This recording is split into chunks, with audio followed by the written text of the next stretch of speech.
Symptom হতে পারে, pen abdomen থেকে শুরু করে জন্ডিস থেকে শুরু করে প্যানক্রিয়াটাইটিস বা রেগুলার বেসিসে প্রলং ফাস্টিং করে, তাদের ক্ষেত্রে কিন্তু গলব্লাডার স্লাজ ডেভেলপ করতে পারে। যেভাবে স্টোনকে আমরা চিকিৎসা করি সেইভাবেই তাকে অপারেশনের মাধ্যমে চিকিৎসা করা প্রয়োজন।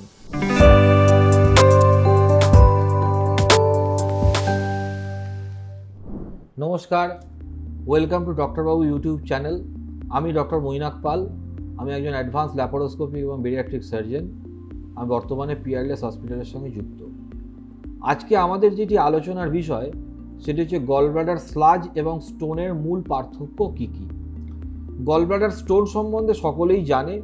স্টোন বা ক্যালকিউলাস যেটি গলব্লাডারের মধ্যে ফর্মেশন হয় তাকে আমরা গলব্লাডার স্টোন বলি, এবং এক্ষেত্রে মূলত সিমটমস থাকে হচ্ছে পেন অ্যাবডোমেন। অনেক সময় স্টোন স্লিপ করে বাইল ডাক্টে চলে যেতে পারে এবং সেক্ষেত্রে সেখান থেকে অবস্ট্রাকটিভ জন্ডিস, প্যানক্রিয়াটাইটিস ইত্যাদি ইত্যাদি প্রবলেম ক্রিয়েট করতে পারে।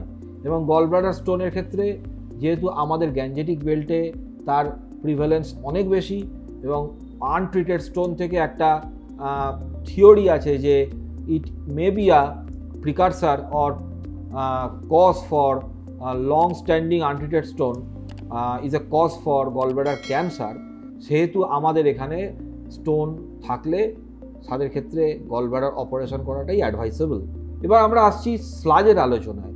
গলব্লাডার স্লাজ হচ্ছে এক ধরনের স্যান্ড লাইক মেটেরিয়াল যেটি গলব্লাডারের মধ্যে ফর্ম করে, এবং এই স্যান্ড লাইক মেটেরিয়ালটাকে অনেক ক্ষেত্রে আমরা প্রিকারসার অফ স্টোন বলেও ভাবি। কিন্তু এটা দেখা গেছে যে সমস্ত মানুষরা প্রলংড ফাস্টিং করে বা রেগুলার বেসিসে প্রলং ফাস্টিং করে তাদের ক্ষেত্রে কিন্তু গলব্লাডার স্লাজ ডেভেলপ করতে পারে, এবং তাদের ক্ষেত্রে বেশিরভাগ সময় সেই স্লাজ কিন্তু অ্যাসিমটমেটিক, অর্থাৎ স্লাজের জন্য তার কোনো সিমটম হয় না। এটি ডিটেক্টেড হয় অনেক সময় ইনসিডেন্টালি, আল্ট্রাসাউন্ড অন্য কোনো কারণে করতে গিয়ে বা রুটিন চেক আপ করতে গিয়ে। এবং যে সমস্ত ক্ষেত্রে গলব্লাডার স্লাজ ডিটেক্টেড হয় এবং পেশেন্ট থাকে কমপ্লিটলি অ্যাসিমটমেটিক, তাদের ক্ষেত্রে কিন্তু গলব্লাডার অপারেশন করা একদম অ্যাডভাইসেবল না। তাদের ক্ষেত্রে মূলত যেটি করা হয় সেটি হচ্ছে তাদের সিরিয়াল আল্ট্রাসাউন্ডের মাধ্যমে সার্ভাইলেন্স করা হয় যে স্লাজ, সেই স্লাজটা থাকছে না ডিসঅ্যাপিয়ার করে যাচ্ছে। এবং তাদের ক্ষেত্রে আমরা কিছু কিছু ওষুধের প্রয়োগ করি, যেমন আরসোডিঅক্সিকোলিক অ্যাসিড, যেটি এক ধরনের অ্যাকচুয়ালি সলিউবিলিটি বাড়ানোর এজেন্ট।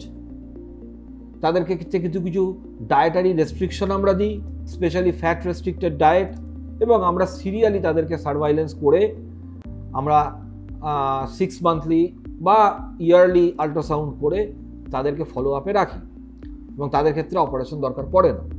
কিন্তু এই স্লাজ কখনো কখনো এক্স্যাক্টলি স্টোনের মতো বিহেভ করতে থাকে।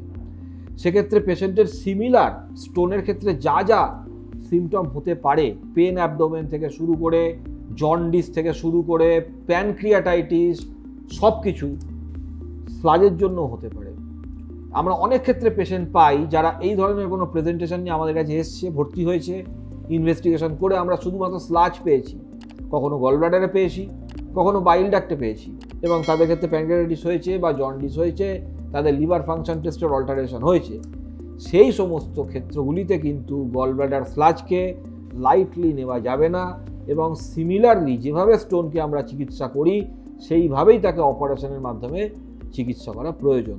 সুতরাং গলব্লাডার স্লাজ এমন একটি অসুখ যার সিমটম অ্যাপিয়ার যদি করে তাহলে অবশ্যই তাকে ট্রিটমেন্ট করা উচিত in the form of gallbladder operation.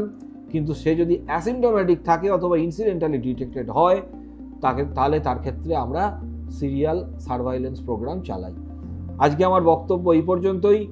এ বিষয়ে ফার্দার ইনফরমেটিভ ভিডিও পেতে আপনারা ডক্টরবাবু চ্যানেলটিকে সাবস্ক্রাইব করবেন, এবং আমার সঙ্গে যোগাযোগের জন্য বা বিশদ আলোচনার জন্য নিম্নলিখিত ফোন নম্বরে কন্ট্যাক্ট করবেন।